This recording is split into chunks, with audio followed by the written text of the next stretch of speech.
Ready ma'am. Sound okay. Ready ready. Camera set. Ready ready good to go. तो गेला आणि त्या सगळ्या बसेस होत्या, त्यातल्या सगळ्यांनी सांगितलं ए तिथं राज ठाकरे खरा. ठिकाणांची कमतरता नाहीये, दृष्टिकोनाची कमतरता आहे. मी इव्हन बाहेर कुठे गेलो तर मी बेंचवर झोपतो, तर अचानक इथे एक माझा चेहरा आला.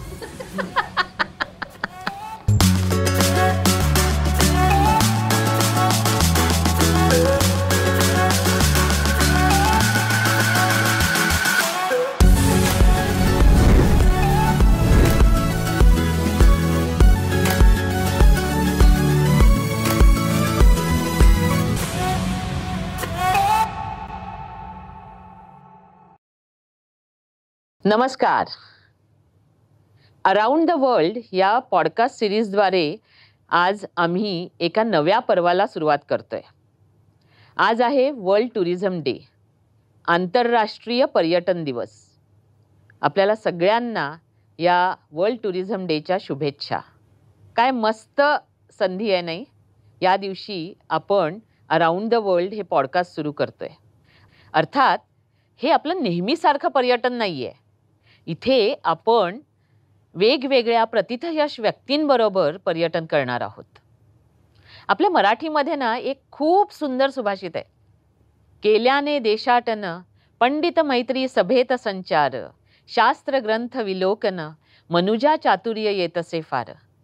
या सुभाषिताप्रमाणेच किंवा त्यामध्ये अगदी चपखल बसेल अशी एक व्यक्ती आज या पॉडकास्टची सुरुवात करून देणार आहे. एक राजकारणी, एक प्रभावी वक्ता, एक उत्कृष्ट चित्रकार, व्यंगचित्रकार, एक अभ्यासू वाचक आणि मार्केटिंग गुरु सुद्धा. पण या सगळ्या पैलूंमागे त्या व्यक्तिमत्वामध्ये दडलेला आहे एक सजग आणि सुजाण पर्यटक. म्हणूनच आज आपण या नव्या कोऱ्या पॉडकास्ट सिरीजद्वारे निघणार आहोत जगाच्या पर्यटनाला. So around the world with mister Raj Thackeray. नमस्कार राजसाहेब. राजसाहेब, कदाचित तुम्हाला आठवत असेल 12 वर्षांपूर्वी तुम्ही आमच्या पहिल्या म्हणजे वीणावलच्या पहिल्या ऑफिसचं उद्घाटन केलं होतं आणि त्यावेळी तुम्ही एक ब्रोशर आणि आमची वेबसाईट ह्याचं सुद्धा प्रकाशन केलं होतं. आणि त्यावेळी तुम्ही त्या ब्रोशरवर लिहिलं होतं, मी ब्रोशर जपून ठेवलंय आणि आज आणलंय इथे. तुम्ही तिथे लिहिलं होतं, जगाला जग दाखवा. आणि म्हणजे मी मार्केटिंग गुरु तुम्हाला नेहमी का म्हणते किंवा का तुम्ही आहात, त्याचं कारण हे आहे की या 3 शब्दांमध्ये तुम्ही आम्हाला आमचं उद्दिष्ट, आमचा पर्पज, विजन, मिशन सगळं काही दिलं. म्हणजे तीच तर खरी मार्केटिंग गुरुची ताकद आहे आणि ती दिली. मला सांगायला खूप आनंद होतोय की गेली 12 वर्ष आम्ही जगाला जग दाखवतोय, जगाला भारत दाखवतोय आणि जगाला आपला महाराष्ट्र सुद्धा. सो मला मनपूर्वक तुम्हाला धन्यवाद द्यायचे त्या 3 शब्दांसाठी, जगाला जग दाखवा. खरं तर गेली 35 वर्ष मी तुमच्यातला हा पर्यटक बघितलाय आणि मला नेहमी असं वाटत होतं की हा पर्यटक अजून सगळ्या तुमच्या ज्या बाजू लोकांना माहीत आहेत तसा माहीत नाही आहे. आणि म्हणून कधीतरी मला कधीपासून गप्पा मारायच्या होत्या की तुम्हाला एखाद्या इव्हेंटमध्ये बोलावून किंवा हे करून, पण ते नाही झालं. म्हणजे आज 35 वर्ष झाली नाही झालं. पण असं म्हणतात ना की कधी कधी एखाद्या गोष्टीला वेळ यावी लागते आणि ते बरंच झालं. कारण आज ही तुमची मुलाखत, तुमच्यातला तो पर्यटक आज जगभरातले तुमचे चाहते बघू शकणार आहेत आणि त्याच्यामुळे जास्त आनंद आम्हाला होतोय. आणि मी मगाशी सांगितलं ते हे बघा, तुम्ही हे लिहून दिलं होतं. तारीख काय? ह्याची तारीख आहे 18/6/2013. अरे बापरे. सो करूया सुरुवात. Around the world with Raj Thackeray. म्हणजे जेवढं फिरलो तेवढंच. अर्थात, पण तेवढंच जसं त्या 3 शब्दांसारखं ते फिरणं सुद्धा खूप आहे. अगदी अलीकडच्या काळात तुम्ही कुठे भारतात कुठे प्रवास केलात किंवा परदेशात कुठे प्रवास केलात? आता मी गेलो होतो त्या शिमल्याला. आणि त्याच्यानंतर मी आता गेलो होतो थायलंडला. अच्छा. थायलंडला आता मला नावं नका विचारू हं. थायलंड तुम्हाला आवडतं? हां, छान आहे ते. मला ते शहरं नाही आवडत. हां. त्याचा आजूबाजूचा प्रदेश जो आहे सगळा तो फार छान आहे आणि माणसं नम्र आहेत आणि काळजी घेणारी आहेत तिथे. तर ते त्यांचा निसर्ग, त्यांचा समुद्र आणि त्या सगळ्या गोष्टी आणि ज्या प्रकारचं प्रोफेशनलिझम त्यांच्याकडे जे आहे, जे आपल्याकडे अजून दिसत नाही. आणि ती मला असं वाटतं की ती एक प्रवृत्ती असते की त्या प्रकारची तयार होणं. आणि त्याच्यासाठी म्हणून आम्ही आता सगळी फॅमिली आम्ही तिकडे गेलो होतो. सिमल्याला गेलो. सिमला मूळ जे सिमला आहे ते छान आहे, पण बाकीचं मी बघितलं तर मला साधारणपणे थंड भांडूप वाटलं. अरे बापरे. हां, म्हणजे त्या डोंगरावर बरं? एकावर एक एकावर एक एकावर एक घरं घरं घरं घरं आणि ती म्हणजे त्यातली अधिकृत किती अनधिकृत किती काय कल्पना नाही. आहे छान, पण अजून आपल्याकडे ज्या प्रकारचं इन्फ्रास्ट्रक्चर ज्या प्रकारे व्हायला पाहिजे त्या प्रकारचं ते दिसत नाही. खरं तर आपल्या देशात खरं तर देशच फिरत राहिलो तर जगात जायची पण गरज लागणार नाही आपल्याला. कारण हा देश असा देश आहे की ज्या देशामध्ये बर्फ आहे, वाळवंट आहे, जंगल आहे, समुद्र आहे, सगळं आहे. म्हणजे ज्या गोष्टींसाठी आपण जगात दुसऱ्या देशांमध्ये जातो त्या सगळ्या गोष्टी एका देशात आहेत. पण तिथे ज्या प्रकारच्या आता होत आहेत, नाही अशातला काही भाग नाही आहे, पण ज्या फॅसिलिटीज किंवा ज्या काही सोयी तुम्हाला इतर देशांमध्ये मिळतात त्या आपल्याकडे अजून तेवढ्या अवेलेबल नाही आहेत. त्याच्यामुळे ह्या दोनच ठिकाणी आत्ता मी सध्या जाऊन शिमला आणि मनालीला तुम्ही गेला होतात. मनालीला पण गेलो हां. होतो. तुम्ही काय तिथे नेमकं काय असं बघता किंवा कसे म्हणजे काय असतं तुमचा हेतू काय असतो? नाही, फक्त फॅमिली टाईम?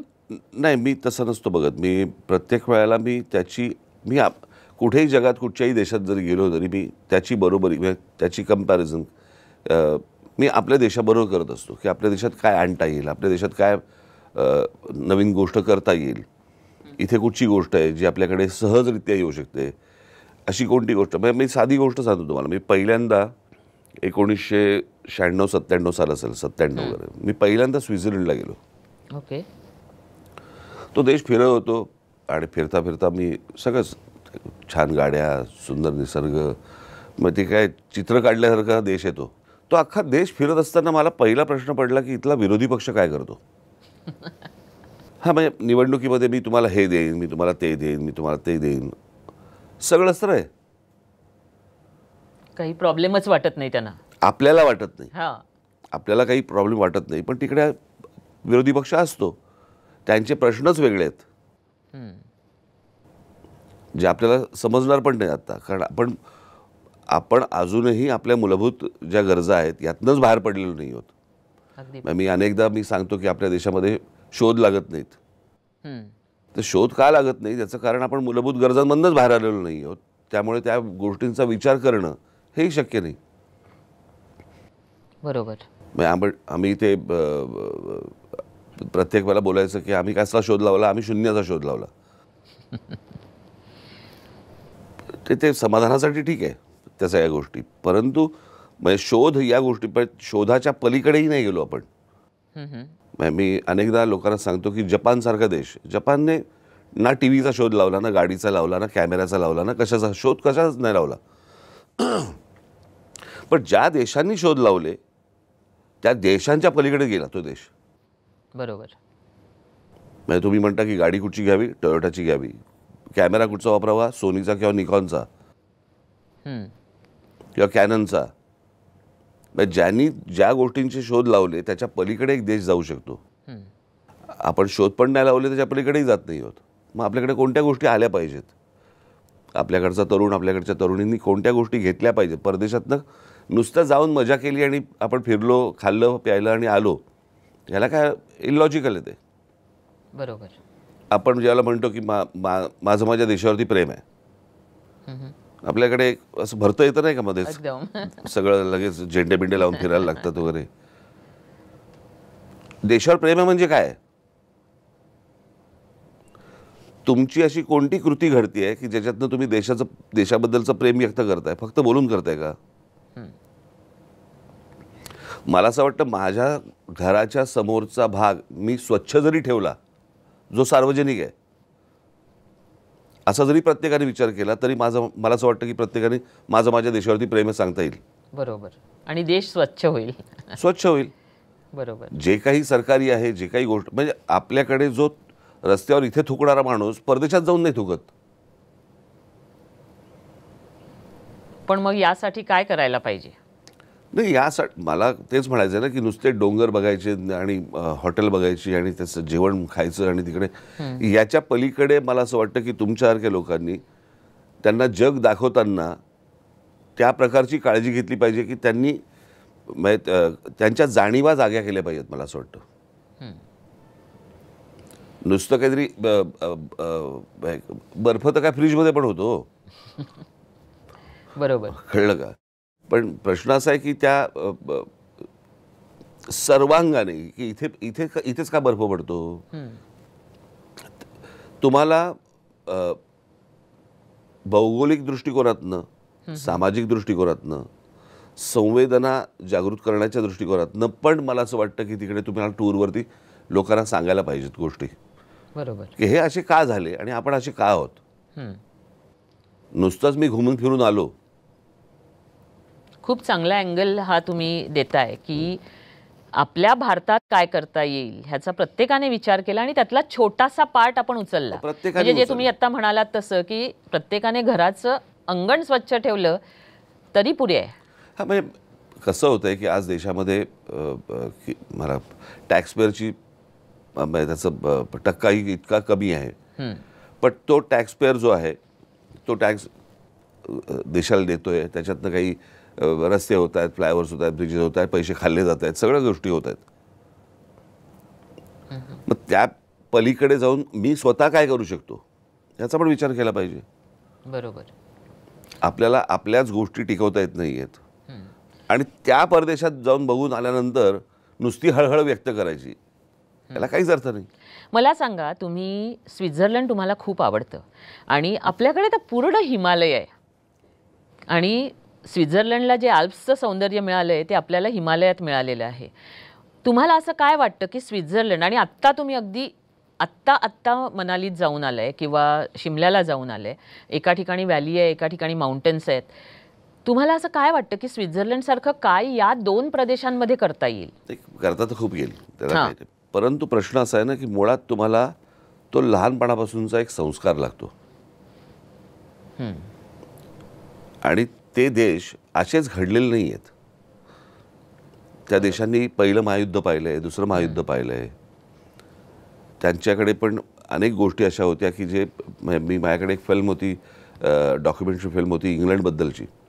इंग्लंडची परिस्थिती अत्यंत आपल्याकडे धारावी विरावीच्या सारखा जो भाग असतो बाहेरचा, ह्याच्यापेक्षा घाणेरडी परिस्थिती होती. मग तिथे रोगराई आली. त्या रोगराईतनं त्यांनी काय विचार केला, मग ते पुढे कसं मी ही काही 100 वर्षापूर्वीची गोष्ट म्हणतोय आणि त्याच्यातनं तो देश कसा डेव्हलप होत गेला. आपल्याकडे त्याला एक ॲस्थेटिक सेन्स ज्याला म्हणतो तोच नाही आहे, शाळांपासून नाही आहे. ज्या शाळेमध्ये जर समजा तुम्ही चित्रकला हा अत्यंत फडतूस विषय आहे अशी जर सुरुवात केली तर त्याला मुळात हे चांगलं काय आणि वाईट काय हे कळणार कसं? बरोबर. सो तो संस्कारच अगदी लहानपणापासून झाला पाहिजे. तो शिक्षकांनी केला पाहिजे. शिक्षकांवरती पहिला संस्कार झाला पाहिजे, मग ते शिक्षक करतील. मी अनेकदा माझ्या मेळाव्यामध्ये भाषणामध्ये मी नेहमी सांगतो की भूगोलाशिवाय इतिहास नाही. भूगोलाशिवाय इतिहास नाही. इतिहास म्हणजे काय? समजा आपण पकडूया कुठचाही इतिहास म्हणून आपण काढला, समजा दुसरं महायुद्ध, तर दुसरं महायुद्ध कशाने झालं? समजा जर्मनीमुळे झालं. मग जर्मनीची महत्वाकांक्षा काय होती की हा प्रदेश घ्यावा, हा प्रदेश घ्यावा, हा प्रदेश घ्यावा. प्रदेश घ्यावाचा अर्थ काय? भूगोलातली जमीन कॅप्चर करावी. बरोबर ना? मग ती जमीन कॅप्चर करतो आणि मग त्यातनं जे घडतं त्याला आपण इतिहास म्हणतो. सगळी युद्ध जमिनीसाठीच आहेत. आता ती तेलासाठी आहेत, पण जमिनीखाली तेल आहे म्हणून ती त्याच्यासाठी युद्ध आहेत. सो सगळी जर युद्ध काढलीत तुम्ही तर ती जमिनीसाठी आहेत. आणि जमिनीतनं म्हणजे भूगोलातनंच इतिहास आहे. अगदी बरोबर. मग आपण ज्यावेळेला इतिहास शिकवतो शाळेमध्ये, बरोबर, तो शिकवत असताना जर समजा वर्ल्ड मॅप घेऊन बसलो आपण, छत्रपती शिवाजी महाराज आग्र्याला गेले, छत्रपती शिवाजी महाराज आग्र्यावरून सुटले आणि ते वेगळ्या मार्गाने आले, तो मार्ग मला दाखवा ना शाळेमध्ये असताना. बरोबर. तो मी कधीच विसरणार नाही. मला इसवी सन कसले सांगताय? तर त्याच्यामुळे मला असं वाटतं हे प्रदेश घडले कसे, कशामुळे घडले, हे त्यांना सांगणं गरजेचं आहे. बरोबर. माझ्याकडे आज पैसे आहेत, माझ्याकडे थोडासा वेळ आहे म्हणून चला आपण कुठेतरी जाऊन फिरून येऊ. तर फिरून येण्याला काय लॉजिक नाही. मग जा आणि मार्केटमध्ये फिरून ये. बरोबर. त्याच्या मागे एक स्पष्ट हेतू असला पाहिजे. म्हणजे मला असं वाटतं की आपले त्याच्यातनं डोळे उघडले पाहिजेत. तुम्ही दुसऱ्या महायुद्धाचं आत्ता म्हणालात. मला कल्पना आहे की तुम्ही जेव्हा टूरवर जाता किंवा खास करून युरोपमध्ये जाता तेव्हा तुम्हाला ही सगळी स्थळं बघायला खूप आवडतं जिथे हा इतिहास घडलाय. तिथे म्हणजे कॉन्सन्ट्रेशन कॅम्प म्हणा किंवा मला ॲक्च्युली जायचं आहे तिकडे. मी आत्ता मध्ये शर्मिलाशी मी बोललो. मला म्हणजे हे जे सगळे प्रदेश आहेत हे दुसऱ्या महायुद्धाच्या अंगाने बघायचे. बरोबर. आणि ते अतिशय सुंदर आहे सगळं. नाही गंमत बघा, मी एक ॲस्थेटिक वरती एक फिल्म केली होती, डॉक्युमेंटरी 16-17 मिनिटाची, यूट्यूबवरती आहे ती. तुम्ही बघा ती. त्याच्यामध्ये मी असं म्हटलं होतं की मी एक शहर दाखवलं, तिकडचे ट्रॅफिक, तिकडच्या गाड्या, तिकडची सिस्टम्स वगैरे वगैरे. मग मी एक दुसरं शहर दाखवलं की तिकडच्या सिस्टम्स कशा आहेत आणि किती चकाचक ती शहरं सगळे आहेत आणि ते सगळं असं दाखवलं. मग मी सांगितलं की ह्यातलं हे पहिलं शहर आहे हिरोशिमा आणि दुसरं शहर आहे नागासाकी, जिथे अणुबॉम्ब पडले होते, बेचिराख झाले होते. बेचिराख झालेली शहरं ही तुम्हाला आज अशी दिसत आहेत. आपल्यावरती कोणताही बॉम्ब पडलेला नसताना आपली शहरं ही बेचिराख का दिसत आहेत? याचं कारण आपल्याकडे सगळं अडकलंय. राजकारण्यांना तो गंध नाही, त्यांना तो सेन्स नाही, कशा प्रकारे ॲस्थेटिकली हे उभं केलं पाहिजे माहिती नाही. 4 लोकांना जे तज्ज्ञ आहेत त्यांना विचारायचं नाही. मलाच सगळं माहिती आहे, या आविर्भावामध्ये जगायचं आणि काहीतरी कबुतराची खोराडी उभी करत बसायची. त्याच्यामुळे तो जो सेन्स त्यांच्याकडे आहे तो कशातनं आला, मला असं वाटतं हे तपासणं गरजेचं आहे. त्यांचे देश हे उत्तम का झाले, ते प्रत्येक गोष्टी. हा प्रश्न आपल्याला जेव्हा आपण बाहेर फिरतो तेव्हा प्रत्येकाला पडतो. नाही पण आल्यावर का विसरतो ते आहे. आत्ता मला काय पोलीस एस्कॉर्ट आहे वगैरे वगैरे सगळं, सहज मी सिग्नल तोडू शकतो. मी असताना आणि नसताना मी आजपर्यंत कधी सिग्नल मोडलेलं नाही. वा. आणि ही शिस्त माझ्या सर्व जे माझे वाहन चालक आहेत त्या सगळ्यांना आहे. काय किती घाई असू देत, सिग्नल मोडायचा नाही. कारण मी विचार करतो माझे जे फॉलोअर्स असतील, मला बघणारे जे लोक असतील, उद्या जर ते मी वाईट करतोय तेच ते करायला लागतील. बरोबर आहे. आणि तेच मी पण तोच पॉईंट सांगते की मी कुठेतरी वाचलं होतं हे की पहिल्यांदा मुलांना ही शिस्त लावा. कारण मुलांना जेव्हा आपण घाईघाईत शाळेत घेऊन जातो त्यावेळी तो सिग्नल तोडला जातो आणि तुम्ही मगाशी म्हणालात की आपण इथे सिग्नल तोडतो, बाहेरच्या देशात तोडत नाही. याचं कारण कायद्याची भीती तीच नाही आपल्याकडे. काय होतं माहिती आहे ना या सगळ्या याच्यामध्ये. आता मी ज्याला युरोपात जातो आणि युरोपामध्ये मी ज्याला शिल्प बघतो जी त्यांनी केलेली असतात आणि त्या प्रकारची उत्तम शिल्प मी तासन तास बघत राहतो मी त्या सगळ्या गोष्टी. आपल्याकडे तशा प्रकारची शिल्प दिसत नाहीत. याचं कारण ज्या प्रकारचं एक्सपोजर आपल्या शिल्पकारांना मिळालं पाहिजे त्या प्रकारचं मिळालेलंच नाही. पूर्वीचे होते त्यांना मिळालं होतं, बरोबर. आता त्या प्रकारची गोष्टी तुम्हाला दिसतच नाहीत. आणि म्हणजे आत्ता पण तुम्ही बघितलं तर जर समजा आता त्या वल्लभभाई पटेलांचा पुतळा बसवलाय त्या गुजरातमध्ये, तिथे तो चायनातनं बनून आलाय. आपण जेव्हा बाहेर जातोय तेव्हा मी किमान दृष्टिकोन तरी आणीन परत येताना. एवढा जरी विचार करून गेले ना तरी मला असं वाटतं खूप गोष्टी आपल्याला मिळतील. इथे येऊन सगळं विसरायचं, मग परदेश जगात जग पाहण्यात काय अर्थ आहे? तुम्हाला वेळ होता म्हणून जाताय, जा. बरोबर. पण मला सांगा की आपल्याकडे केवाडियाचा स्टॅच्यू जे आत्ता तुम्ही म्हणालात, तर तो एक झोन तयार झाला, टुरिझमचा झोन. असं प्रत्येक राज्यात मोठमोठे झोन्स तयार व्हायला पाहिजे. प्रश्न असा आहे, मी जाऊन पुतळा पाहिला, आता मला वल्लभभाई कळले का? हा वेगळा पॉइंट आहे. प्रश्न असा आहे ना, आपण त्याच्या खोलात जाणार आहोत की नाही जाणार आहोत? बरोबर. छत्रपती शिवाजी महाराजांचे इतके महाराष्ट्रभर पुतळे आहेत, कोणी इतिहास वाचायला जातंय का? जयंती आणि पुण्यतिथ्यांना हार घालण्यासाठी जर पुतळे असतील तर काय काय कामाचे ते?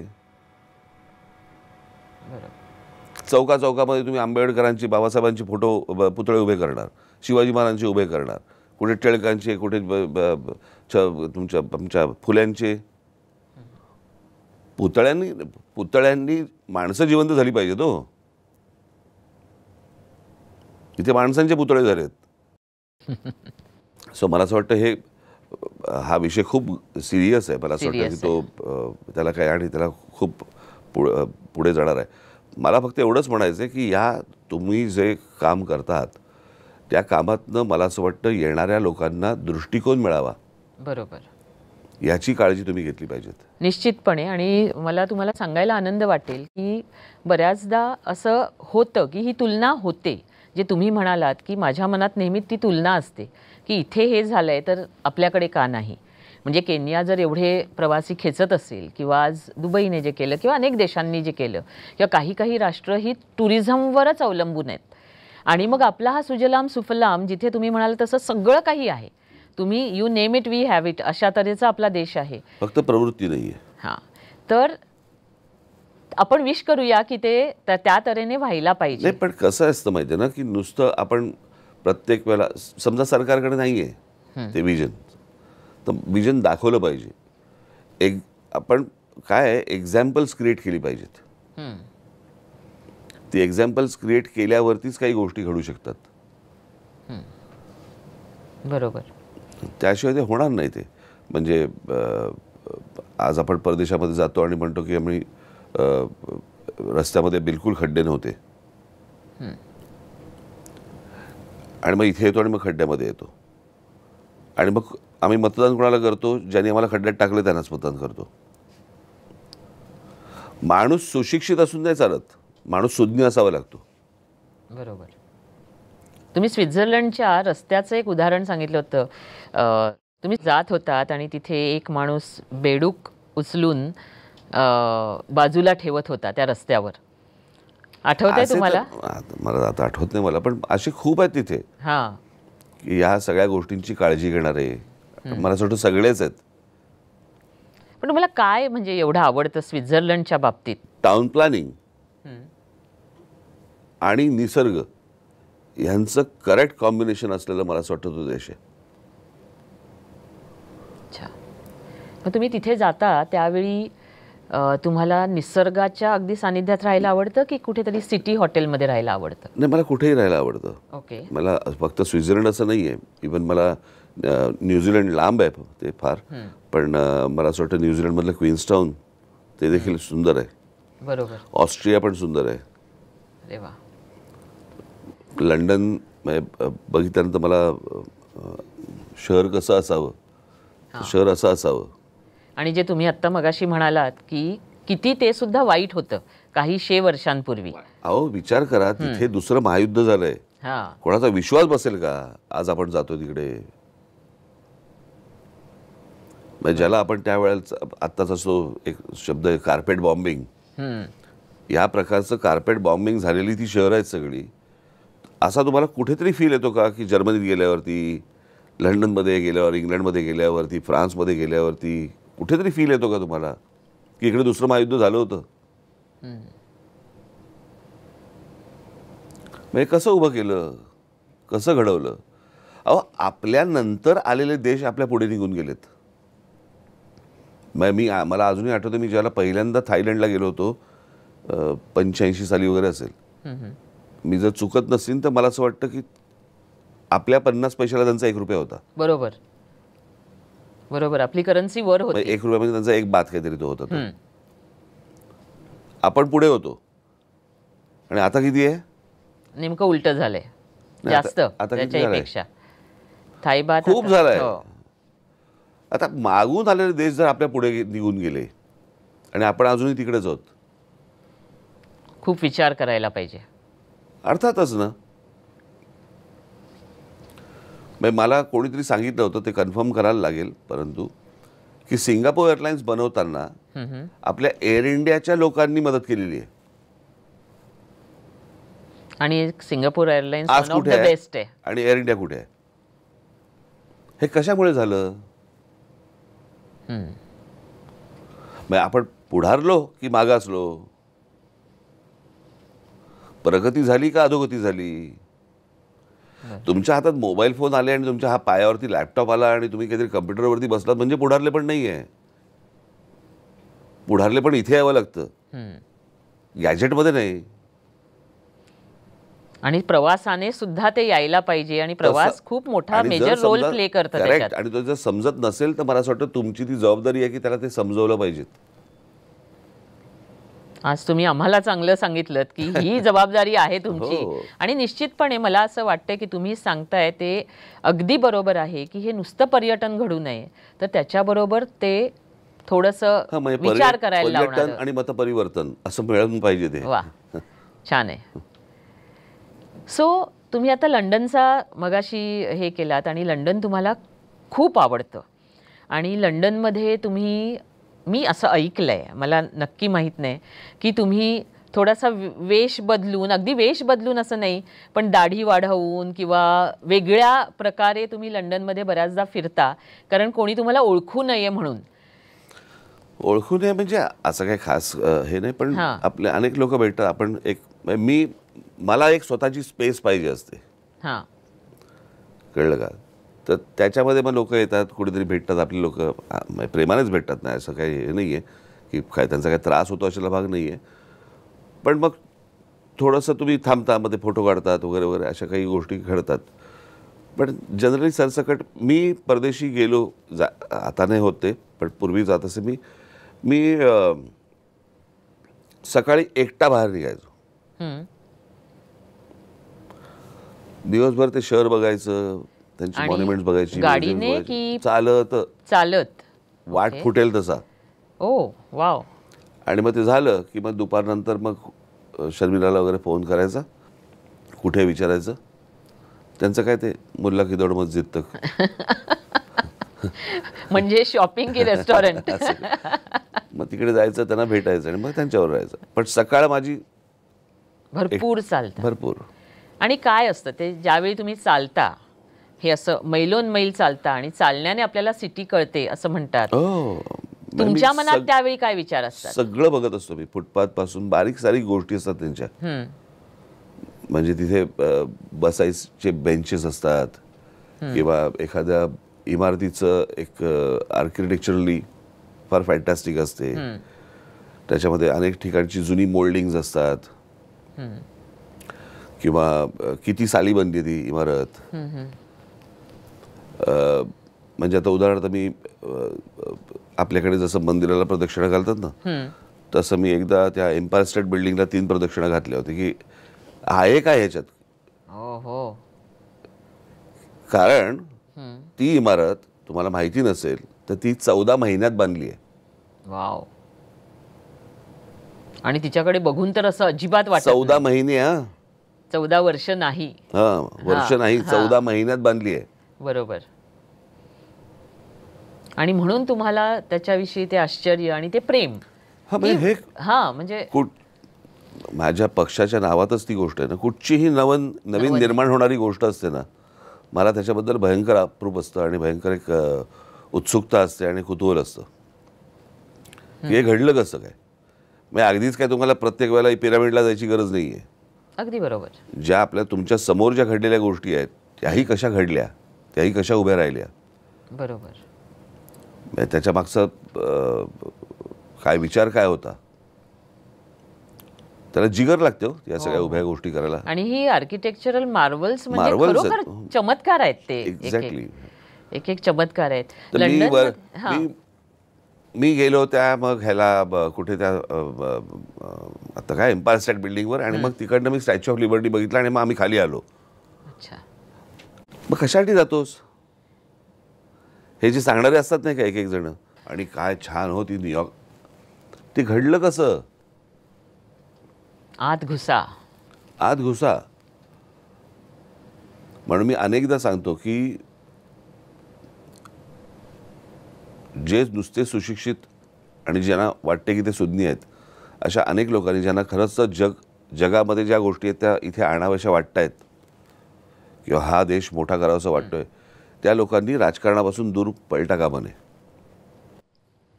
तुम्ही लंडनमध्ये जेव्हा फिरता, असे तासनतास फिरता, पण त्याचबरोबर तुम्ही खूप पुस्तकांची खरेदी करता लंडनमध्ये. आणि कधीतरी तुम्ही तुमचे जर कोणी तिथे असतील तर त्यांना सांगितलंय की हे पुस्तक पाठव, अमुक ते पुस्तक पाठव, कारण आज ज्या तऱ्हेने आपल्याला सगळं ओपन झालंय तसं पूर्वी नव्हतं. आणि तुम्ही तासनतास जाऊन त्या पुस्तकांच्या दुकानांमध्ये रमता. आणि एकदा तुम्ही जवळजवळ अर्ध दुकान खरेदी केलं होतं. मी ॲक्च्युली पुस्तकांच्या दुकानात जातो मी. खूप तिकडे लंडनला अशी खूप दुकानं आहेत की जिकडे खूप जुनी पुस्तकं मिळतात, आणि ती अवेलेबल आहे, त्यांच्याकडे विकायला ते तयार असतात. मी एका दुकानात गेलो, खूप मला आता आठवत नाही मला कुठे गेलो होतो, आणि मी आतमध्ये शिरलो आणि समोर बघितलं, आणि समोर एक फ्रेम होती. त्या फ्रेममध्ये एक कॅरिकेचर केलेलं होतं. अच्छा. आणि मला बाळासाहेबांनी, माझ्या वडिलांनी जे लहानपणापासून ज्या माणसाबद्दल सांगितलं की ज्याच्यातनं आम्ही शिकत आलो, ते सर डेव्हिड लो, त्यांचं ओरिजिनल कॅरिकेचर होतं. तुम्ही घेतलं? हो, माझ्याकडे आहे ते. हो. आणि भरपूर पुस्तकं घेतलीत? ते पुस्तकं मी HMV आणि व्हर्जिनमध्ये खूप जाऊन बसायचो. मला साऊंडट्रॅक ऐकायचा मला खूप आवड आहे त्याची, फिल्म्स किंवा इतर गोष्टींचे वेस्टर्न साऊंड ट्रॅक्स वगैरे. तर त्याच्यामुळे ते साऊंड ट्रॅक ते एक CD काढून बघत बसायचं. तर मी असे 3-3, 4-4, 5-5 तास बसायचो. वाव. म्हणजे हे पर्यटनाला गेल्यानंतर तुमची जी आवड आहे ही आम्हा सर्वसामान्य पर्यटकांपेक्षा खूप वेगळी आहे. आणि मी असं ऐकलंय की तुम्ही हे रेकॉर्ड्स आणि हे तुमच्या बॉलिवूडमधल्या ह्यांना पण बऱ्याचदा तुम्ही दिलेले आहेत. आता तुम्ही म्युझियमचं म्हणालात, काही म्हणा, पण म्युझियममध्ये जाणारा पर्यटक हा खूप वेगळा असतो, एक्सक्लुझिव्ह असतो, आणि तो कमी प्रमाणात असतो. म्हणजे अदरवाईज म्युझियममध्ये एका दाराने आत घुसायचं आणि दुसऱ्या दाराने बाहेर पडायचं हे जनरली होतं. तुम्हाला म्युझियमची आवड नेमकी कशी लागली आणि तुम्ही नेमकं काय काय बघता तिथे म्युझियममध्ये, किंवा काय हेतू असतो? काय होतं, चित्रकार असल्यामुळे कुठचीही क्रिएटिव्ह गोष्ट मला बघायला आवडते. मग ती पेंटिंग असतील, स्कल्पचर असेल, म्युरल्स असतील, काही असेल, ते बघायलाच आवडतं, समजून घ्यायला आवडतं. मी लूरला जेव्हा गेलो होतो, लूर पहिल्यांदा जेव्हा मी तिथे पोहोचल्यावरती मला लक्षात आलं की हे काय तासांचं काम नव्हे, लूर म्युझियम बघणं हे काही दिवसांचं काम आहे.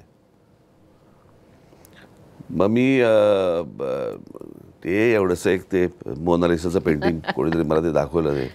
पण तिकडे जी बाकीची पेंटिंग्स आणि जी काही स्कल्पचर्स आहेत त्याच्यासमोर ते काय ते आता फक्त विंचीने केलंय म्हणून ते आपण मोठं मानायचं. पण बाकी तिकडची पेंटिंग्स आणि म्युरल्स वगैरे आणि सगळ्या स्कल्पचर्स वगैरे बघितल्यावरती तुम्हाला तुमची लायकीच कळायला लागते.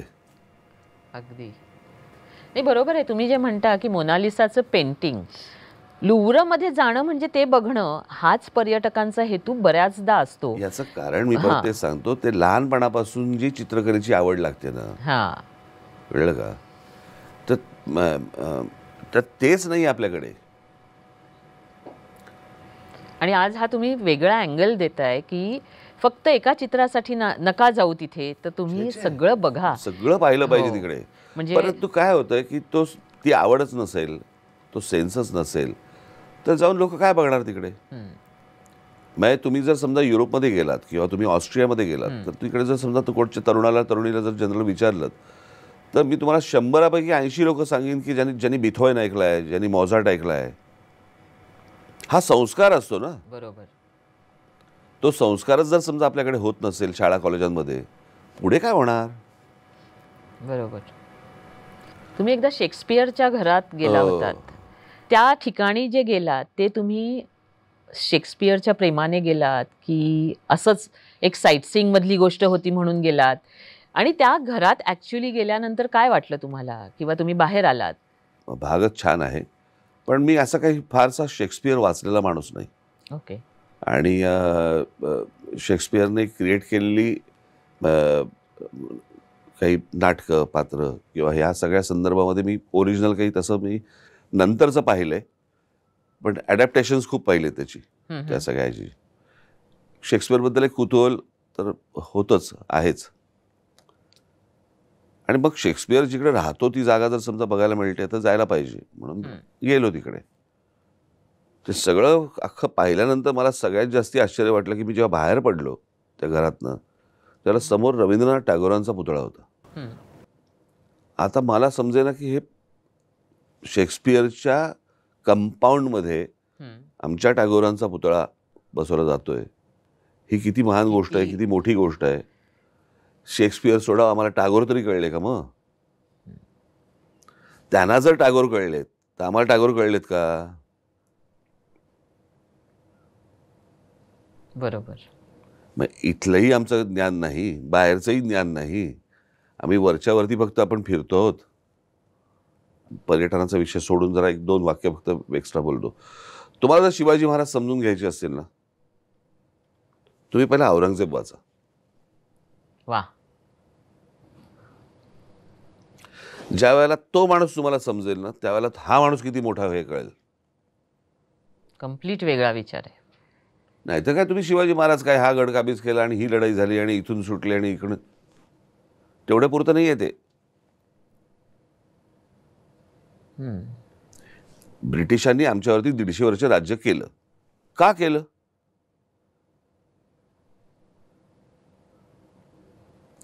काय आपल्यातले कमीपणा होता, काय कमजोरी होती, काय आपल्यातले वाद होते, काय आपल्यातली भांडणं होती, का ते आतमध्ये शिरले, विचार नको करायला. मग ज्यावेळेला तुम्ही इंग्लंडमध्ये जाता आणि तो ज्यावेळेला देश बघता त्यावेळेला त्या देशाने केलेली प्रगती पाहिल्यावर तुमच्या लक्षात येतं हे खरंच मोठे आहेत. बरोबर. आजही आपण मुंबईमध्ये जर समजा पर्यटनाची गोष्ट म्हणून पकडली तर ब्रिटिशांनी निर्माण केलेल्या इमारतीच दाखवतोय ना. म्हणजे आम्हाला तो एक प्रश्न कायम, मुंबई दर्शनच्या त्या बसेस ज्या फिरतात ना, त्यांना विचार तुम्ही काय दाखवता? ब्रिटिशांनी निर्माण केलेल्या गोष्टी आहेत त्या एक, नाहीतर मग शाहरुखचा बंगला, आमिर आपला तो सलमान खानचं घर, नाही तर अमिताभ बच्चनचा बंगला. तुम्ही काय केलं? म्हणजे आम्हाला हा नेहमी विचार येतो की Taj Mahal, gateway of India, India gate, Qutub Minar याच गोष्टी आपण किती वर्ष दाखवायच्या, आणि त्याच्यासाठी आपल्या या सुजलाम सुफलाम भारतात खरंच खूप काही चांगलं व्हायला पाहिजे. तेही घडलं कसं कसं काय? आपल्याकडे आतमध्ये खोलात कोणी जातच नाहीत. बरं, इतकंही खोलात जायची गरज नाहीये की अगदी मुमताज दिसेल तुम्हाला शहाजहानच्या इथे. पण मला असं वाटतं ते स्ट्रक्चर म्हणून जर समजा आपण बघायला गेलं तर ते कसं उभं राहिलं इथपासून तर बघायला पाहिजे. म्हणजे त्यावेळेला घडलेलं काम जर आज घडू शकत नसेल, आता त्यावेळेला ब्रिटिशांच्या काळामध्ये झालेल्या इमारती आहेत आपल्याकडे, तशा परत का नाही होत आहेत? एवढे धनराणगे आलेत ना बिल्डर, हे एकही तशी इमारत का नाही उभी करू शकत आहेत? तो प्रश्न पडतो कायम. मग तिकडे का घडतंय?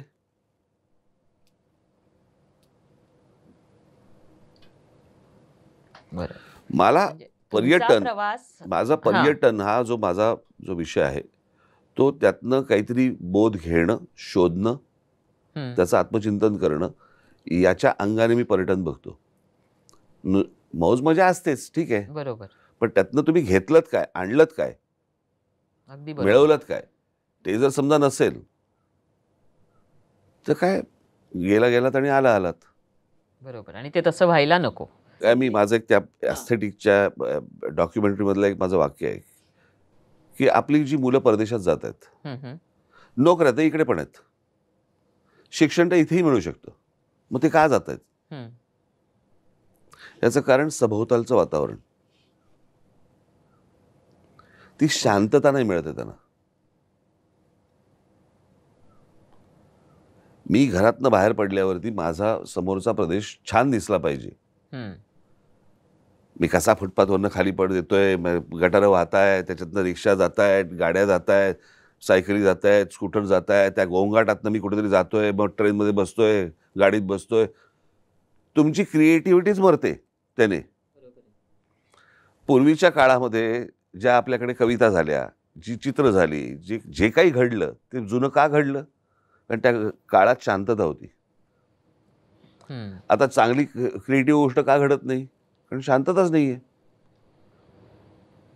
दर 2 मिनिटांनी मोबाईलकडे बघायचं. हं. बापरे! तुम्ही खूप मोठा कॅनव्हास आता उघडलाय.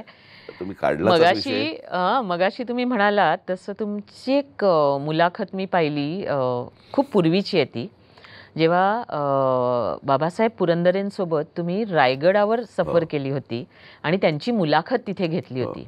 अतिशय सुंदर. म्हणजे तोही एक प्रवास होता आणि रायगड हे एक तीर्थक्षेत्र आहे असं म्हणता येईल. प्रश्नच नाही. आणि तुमच्या मनात त्याच्याविषयी खूप किती आहे म्हणजे हे आम्ही बघितलं, कारण तुम्ही जो एक इथे शिवाजी पार्कला जो सोहळा केला होता पुरंदरेंसोबतच, म्हणजे ती भव्यता आम्हाला कधी दिसलीच नाही. म्हणजे तुमच्याकडे ती भव्यता, एक आम्हाला अजून आठवतो की गेटवे ऑफ इंडियाला तुम्ही एक कार्यक्रम केला होता बाळासाहेबांच्या पुस्तकाचा. तर हे सगळं भव्य दिव्य हे ही म्हणजे तुमची दृष्टी आहे, तुमचा दृष्टिकोन आहे की जे काही कराल ते असं मोठं आणि हे. तर तुम्हाला ती जी मुलाखत तुम्ही घेतली बाबासाहेब पुरंदरेंची रायगडावर, ती कल्पनाच कशी सुचली आधी की तिथे जाऊन मुलाखत नाही, ती माझी कल्पना नव्हती. अच्छा. ते संजय दापके म्हणून एक जण पुण्याचे आहेत, ते ETV मध्ये होते. ती मुलाखत ETVची होती. ओके. आणि संजय दापकेंनी ठरवलं की ती मुलाखत रायगडावरती घ्यायची म्हणून. ओके. माझी तो जो प्रवास तुम्ही केला असेल त्यांच्यावर, किंवा बाबासाहेब पुरंदरेंबरोबर तुम्ही बराच काळ होता, तुम्ही म्हणजे त्यांना खूप मानता, म्हणजे वंदनीय आहेत ते तुम्हाला सगळ्यांनाच आपल्याला. तर त्या प्रवासामधल्या किंवा त्यांच्या बरोबरच्या किंवा अशा काही आठवणी तुम्ही सांगू शकाल का की बाबासाहेबांच्या पुरंदरेंबरोबर? खूप आहेत तशा. हां, एक खास असा एक प्रवास, एक पर्यटक. काय, मी नेहमी सांगत असतो, संस्कार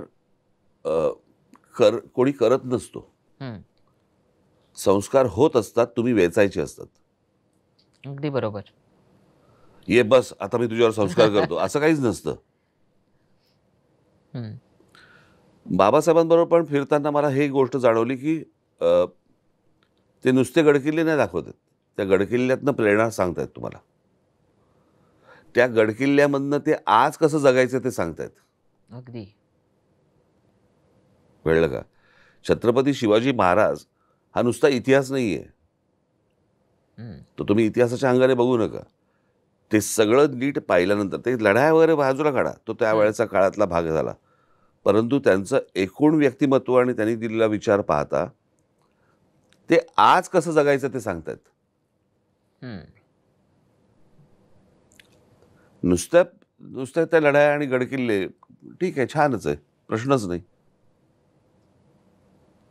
शिवाजी महाराजांमधनं आपण काय घेतो आहोत. सो मी प्रत्येक गोष्ट पाहताना त्यातनं मला काय मिळणार. आता तुम्ही मगाशी वाचन करणारा वगैरे वगैरे असं सांगितलं वगैरे, मला खूप वाचता हे मला माहिती आहे. नाही, परंतु माझ्या उपयोगाचा असेल तरच वाचतो. काय ते फिक्शन, ते असलं ते बरोबर, ज्याच्यातनं काहीतरी मिळालं, लव्ह स्टोरीज आणि वगैरे भानगडीत पण जात नाही. काही हाताला लागणार नाही, त्यांचं बरं त्यांचं चालू आहे, आपण उगाच वाचतोय. ते असल्या कुठच्याही भानगडीत मी जात नाही. मी ते ज्याचा मला उपयोग आहे, ज्याच्यातनं मला काहीतरी दृष्टी मिळणार आहे, अशाच गोष्टींच्या वाट्याला मी जातो, नाही तर मी जात नाही. त्याच्यामुळे मला असं वाटतं की पर्यटन ही गोष्ट तुम्ही सांगताना कसं आहे, आता मी पर्यटनामध्ये मी इथे या देशामध्ये गेलो, इथे अशी गोष्ट घडली, या इथे गेलो, इथे अशी गोष्ट घडली, अशा तुम्हाला 100 गोष्टी मला सांगता येतील. हम्म. पण मला असं वाटतं की आपण त्यातनं घेतलं काय हे जर समजत नसेल हम्म. तर तो फक्त एक एंटरटेनमेंटचा पार्ट होईल. हम्म. बरोबर. सो आता आणि मला अशा सांगा हां. की तुम्ही हे म्हणताय, पण तुमच्या घरात एक व्यक्ती अशी आहे की जिला असं सगळं बघायचं आहे, आणि ती माझी मैत्रीण शर्मिला. हं. ओके. सो शर्मिलाला म्हणजे तुमचा एक असा व्यासंगी आणि असा एक हे आहे, आणि शर्मिला म्हणजे शर्मिलाच्या आईपासून मी तिला ओळखते. शर्मिलाच्या बाबांना म्हणजे मोहन वाघांना अजिबात फिरण्याची आवड नव्हती, हं. आणि आई म्हणजे सतत फिरत होती पायाला भिंगरी लावल्यासारखी. त्या काळामध्ये त्यांनी 50 देश पूर्ण केले होते. म्हणजे मी सुद्धा 2दा त्यांच्याबरोबर टूरला होते. त्यांचीच मुलगी म्हणजे शर्मिला, हं. तिला 100 देश बघायचे आहेत. आता तिचं स्वप्न आणि तिला जे जे बघायचं आहे आणि तुमचा हा वेगळा दृष्टिकोन, त्याची सांगड कशी घालायची? ती जबाबदारी तुमची आहे. घेऊन जा तिला. देश कंप्लीट करा हां, तिचे. म्हणजे तुमचं मला तरी आत्ता असं दिसतंय किंवा मी जे बघते त्याच्यावरनं की तिला 100 देश बघायचे आहेत आणि हां, म्हणजे मला तुम्हाला आता एकाच ठिकाणी 100 वेळा मला जायचंय. अनेक लोकांनी सांगितलं, तर मी मॅकाओला गेलो होतो. परत हं. जाणार नाही मी. सगळं मॅनमेड. नाही, मॅनमेड नाही. मला त्या जुगारांमध्ये काही मला इंटरेस्ट नाही मला. हं. त्या सगळं शिरलं की जुगार, जुगार, जुगार, जुगार. एक हां. आम्ही कसं 5 वर्षात एकदा खेळतो. त्याच्यामुळे काय होतं हो. पण ते मला ते जुगार-बिगार ते मला ते आवडत नाही. त्याच्यामुळे मला त्याच्यात मला इंटरेस्ट पण नाही. मी मगाशी सांगितलं तसंच मला ज्याच्यामध्ये ज्या गोष्टीतनं मला काहीतरी मिळतं तीच गोष्ट मी बघतो. हं. मिळताचा अर्थ बोध ज्याला म्हणतो बोध. आपण, ज्याच्यातनं तुम्हाला तुमच्या जगण्याचा दृष्टिकोन बदलावा, हं. अशा गोष्टी तुम्ही मला असं वाटतं पाहिल्या पाहिजेत आणि दाखवल्या पाहिजेत. बरोबर. तुम्ही एक स्वतः विचार करून बघा हं. की एक 25 वर्षापूर्वीच्या वीणा पाटील किंवा 30 वर्षापूर्वीच्या वीणा पाटील आणि आजच्या वीणा पाटील याच्यामध्ये काय फरक आहे? पर्यटनाने घडवलेलं व्यक्तिमत्व. करेक्ट की नाही? सो तिथे गेल्यामुळे तुम्हाला त्या गोष्टींचा बोध झाला आणि तुम्ही तो घेतलात आणि स्वीकारलात, म्हणून ती गोष्ट झाली ना. अगदी बरोबर. बरोबर की नाही? तर मला असं वाटतं की ते गोष्ट तुमच्या जे पर्यटक तुमच्याकडे येतात त्यांनाही तो बोध झाला पाहिजे. हं. नाही, आणि आमचे आता प्रयत्न असे राहतील की हा एक जो दृष्टिकोन आज तुम्ही दिलाय म्हणजे ठाकरी भाषेत सुनावलाय थोडक्यात, तर तो निश्चितपणे आम्ही पुढे नेऊ. पण मला एक आम्हाला सगळ्यांना उत्सुकता असते की तुमचं घरातलं पर्यटन किंवा काय, म्हणजे ज्यावेळी आम्ही असा विचार करतो की कुठे जायचं, म्हणजे तुम्हाला आणखी एक मला सांगायला आवडेल, जसे तुम्ही जगाला जग दाखवा हे सांगितलं, तसं 2013 मध्ये जेव्हा नवीन कंपनी स्थापन करायची हा विचार केला तेव्हा थोडंसं घाबरायला झालं होतं. आणि त्यावेळी मी तुम्हाला विचारलं होतं की थोडंसं हलायला झालंय, तर काय करायचं? आणि तुम्ही मला सांगितलं होतं एवढं काय घाबरण्यासारखं त्यात, फक्त 5 गोष्टी आहेत, त्या 5 गोष्टींची उत्तरं द्या, झालं की होऊन जाईल. त्या 5 गोष्टी अशा होत्या, प्रवास म्हणजे काय किंवा प्रवासाला काय लागतं जे तुम्हाला करायचं आहे हे तुम्ही मला सांगितलं, की मी कुठे जाणार, कसा जाणार, कुठे राहणार, काय खाणार आणि काय बघणार. त्या 5 शब्दांनी मी तुम्हाला सांगते असं आपल्याला एक एनर्जी येते ना, तशी आली होती. हो, खरंच की एवढं सोपं आहे हे.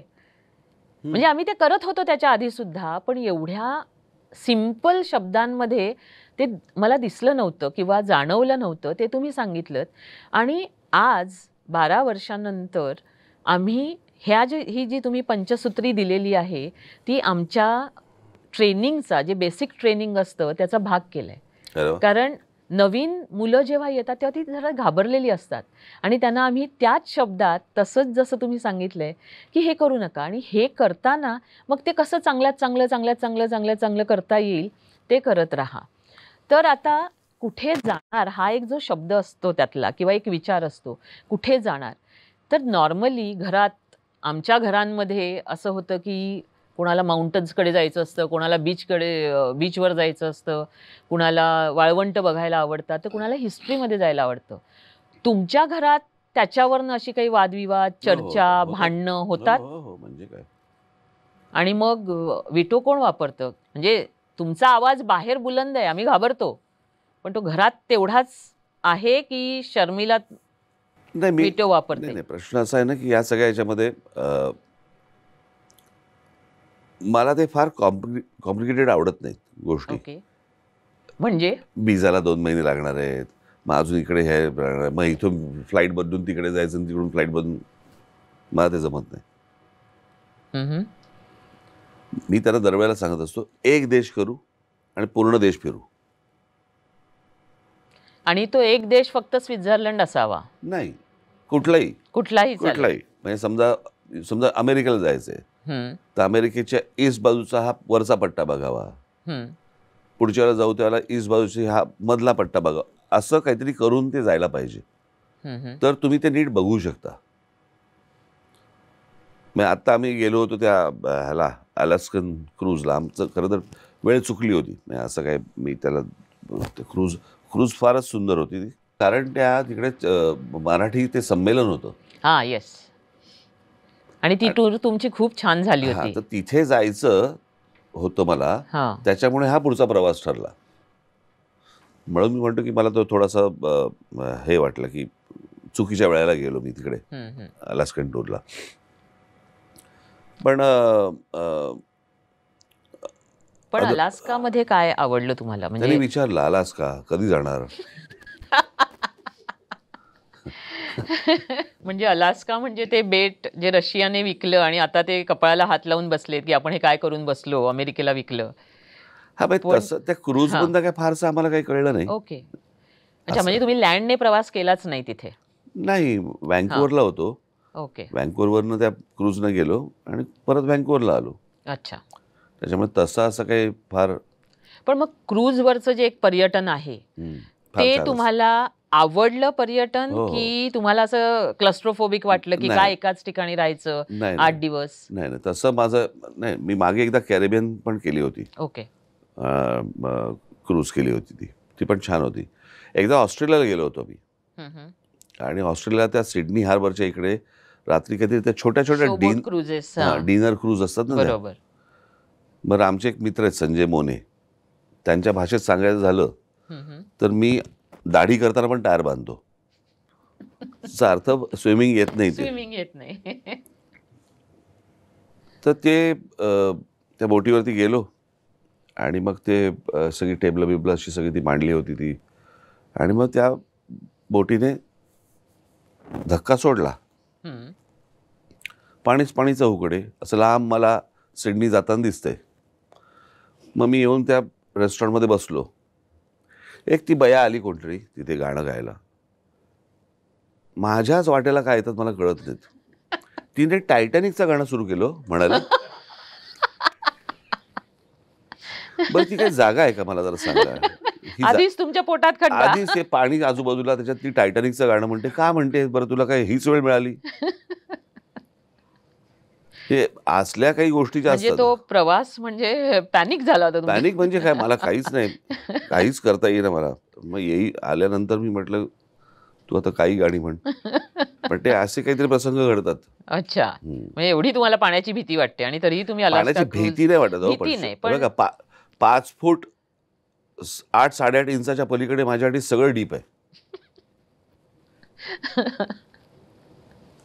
तर त्याच्यामुळे ते म्हणजे तुम्ही आता जशी अवस्था म्हटली ती आमची पहिल्यांदा जेव्हा विमानात बसतो तशी होतात. म्हणजे घट्ट हात पकडायचे त्या खुर्चीला, देवाचं नाव घ्यायचं, छातीत धडधड, पोटात खड्डा, हे सगळं तुम्हाला त्या दिवशी म्हणजे हो. सिडनीला अनुभवायला मिळालं.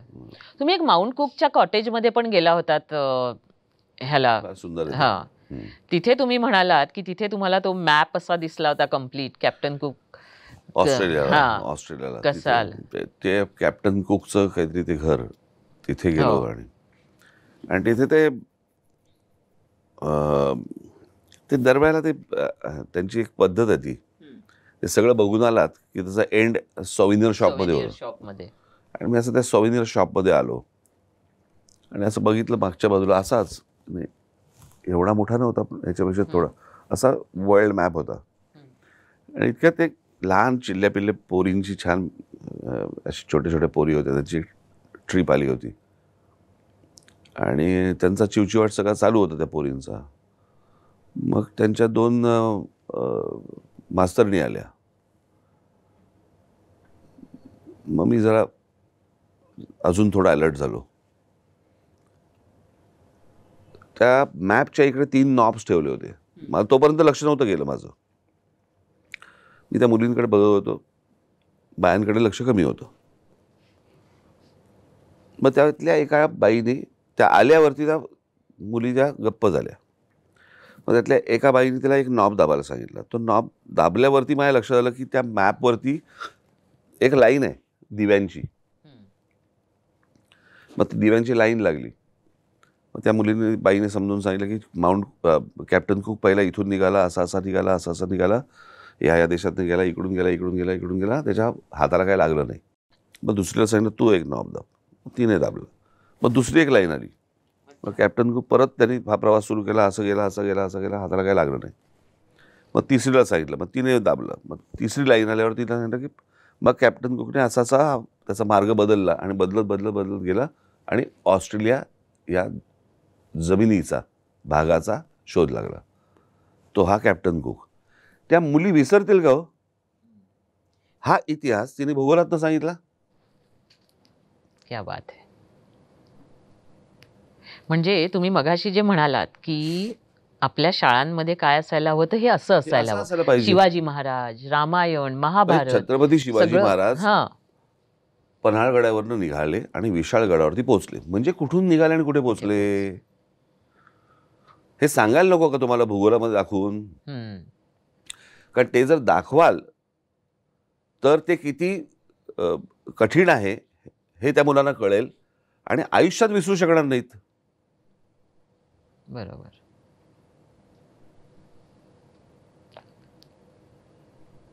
तुम्ही जेव्हा टूरवर जाता तेव्हा म्हणजे एक पॅकिंग सामानाचं, म्हणजे मगाशी आपल्याला कळलं की साधारणपणे कसा निर्णय घेतला जातो. म्हणजे सगळ्यांनी जरी म्हटलं शेवटी तुम्हाला ते थोडंसं अनकॉम्प्लिकेटेड आणि असं लागतं.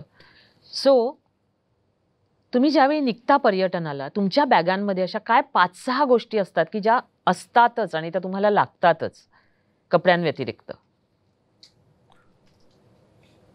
लागतातच असं. हां, म्हणजे सनग्लासेस असतात. मोबाईल. मोबाईल बरोबर असतो. जनरली सनग्लासेस असतात, चप्पल असतात, स्लीपर्स असतात काही घरातले. असं काय फार काही नाही. अच्छा. काय तिकडे जे मिळू जागा तुम्ही शकतं. स्वतः भरता? नाही आम्हाला तेच जाणून घ्यायचं होतं नाही.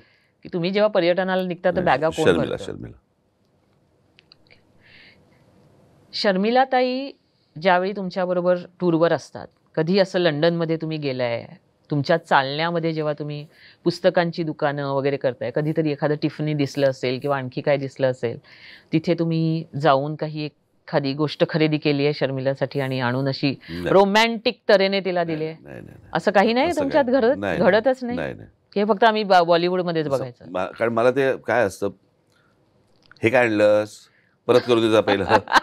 त्यापेक्षा न आणलेलं बरं. तू जा, तुला काय खरेदी करायचं खरेदी कर आणि आनंद घे, ज्याचं त्याने बघावं. ज्याचं त्यांनी बघावं. बरोबर. एकदा मला एक किस्सा शर्मिलाने सांगितला होता. तुम्ही एकदा माउंट टिटलिसला, म्हणजे अशा गर्दीच्या ठिकाणी तुम्हाला जायला आवडत नाही असं ती म्हणाली, आणि म्हणाली आम्ही माउंट टिटलिसला गेलो कारण एकदा कधीतरी जायलाच हवं होतं, काय एवढे सगळे म्हणतायत ते, आणि प्रत्येक भारतीयाचं ते आवडतंच ठिकाण आहे कारण त्या एका जागी खूप छान छान गोष्टी त्यांनी निर्माण केल्या आहेत. परत तुम्ही जे नेहमी निर्माणचं म्हणता ते तसं त्यांनी निर्माण केलं आहे आणि तो आनंद आपल्याला एक प्रवासी म्हणून मिळत असतो. आणि तुम्ही तिथे गेलात, तुम्ही परत आलात आणि खाली तिथे माउंट टिटलिसला खाली बसला होतात. हा किस्सा मी ऐकलाय पण मला तो तुमच्या तोंडून ऐकायचा आहे. आणि बाहेर एकदम अशी अचानक खूप गडबड व्हायला लागली आणि एक आवाज आला की अरे इथे खरा राज ठाकरे आलाय. आणि मग सगळं जे काही तुमच्यावर जे सगळे आले, जरा तुमच्या शब्दांमध्ये आम्हाला ऐकायला आवडेल. माउंट टिटलिसला सगळ्यात जास्तीची गर्दी झाली होती त्याला कारणीभूत तुम्ही आहात. त्याला नाही काय करू शकत. तुम्ही लोक घेऊन आला होता तिथे, बरोबर. तुमचे पर्यटनाचे सगळे लोक होते. तर त्याच्यामुळे तिथे तुम्ही सांगितलंय जगाला जग दाखवा. नाही, त्याच्यामुळे ती गर्दी होती. त्याच्यामध्ये अजून एका कंपनीचे पण लोक होते आणि मी काय झालं ते माउंट टेटलीस वगैरे ते सगळं आलो, वरून खाली आलो आणि मी असं समोर बघितलं तर मला पहिल्यांदा, मी त्याच्या अगोदर गेलो होतो, पण पहिल्यांदा मला असं दिसलं की समोर एक वडापाव आणि कॉफी असं लिहिलेलं दुकान दिसलं. म्हटलं इंटरेस्टिंग आहे काहीतरी. मग मी तिकडे गेलो आणि असं जरा डोकावलं तर वडापावने हे राम म्हटलं होतं. त्याला काय अर्थ नव्हता त्या वडापावला. म्हणून म्हटलं जरा कॉफी पिऊ. तर मी मगाशी तुम्हाला सांगितलं त्याप्रमाणे मी ओव्हरकोट होता, दाढी वाढली होती, सनग्लासेस होते, माझी कॅप होती, सगळं सगळं काही, आणि मी असा कॉफी पित होतो. तर अचानक इथे एक माझा चेहरा आला. इथे राज ठाकरे. म्हटलं हो. हे आजी बोललो ना तुला राज ठाकरे म्हणून तो धावत सुटला. शर्मिला वगैरे सगळे पुढे गेले होते, त्याच्यामुळे पुढचं काय घडलं ते मला तिने सांगितलं. तो गेला आणि त्या सगळ्या बसेस होत्या, त्यातल्या सगळ्यांनी सांगितलं ए तिथं राज ठाकरे खरा. खरा काय असतो मला माहित नाही, पण मग ते सगळे बसमधनं खाली उतरले आणि बसमधनं खाली उतरले. मग ते फोटो बिटो वगैरे सगळं झालं. पण ते बऱ्याचदा एक त्याला पूर्वी एक ते नट होते आगा म्हणून,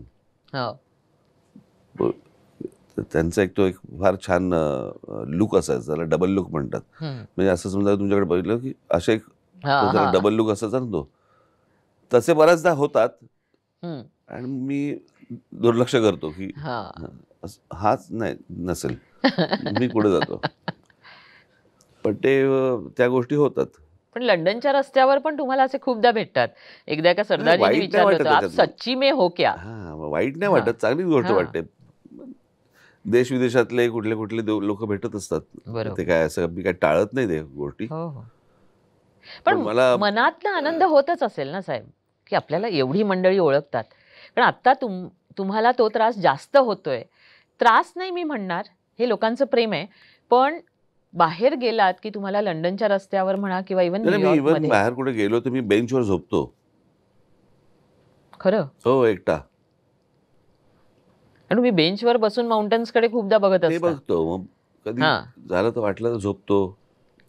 आणखी आता म्हणजे तुम्हाला नातू आहे कियान, तर तो जे मोठा होतोय त्याच्यासाठी तुम्हाला आपला महाराष्ट्र किंवा आपला भारत आणि त्यातलं पर्यटन हे कसं, असं स्वप्नातलं पर्यटन तुम्हाला काय वाटतंय? स्वप्नातला महाराष्ट्र कसा दिसतोय पर्यटनाच्या दृष्टीने, की काय असायला हवं? कारण तुम्ही ते सारखं तीच तुमची इच्छा आहे. नाही, काय कोणत्या गोष्टीची कमतरता आहे? ठिकाणांची कमतरता नाहीये, दृष्टिकोनाची कमतरता आहे. सगळ्याच गोष्टी. मी पहिल्यांदा ज्या विषय निघाला छत्रपती शिवाजी महाराजांच्या पुतळ्याचा, मला असं वाटतं ही गोष्ट असेल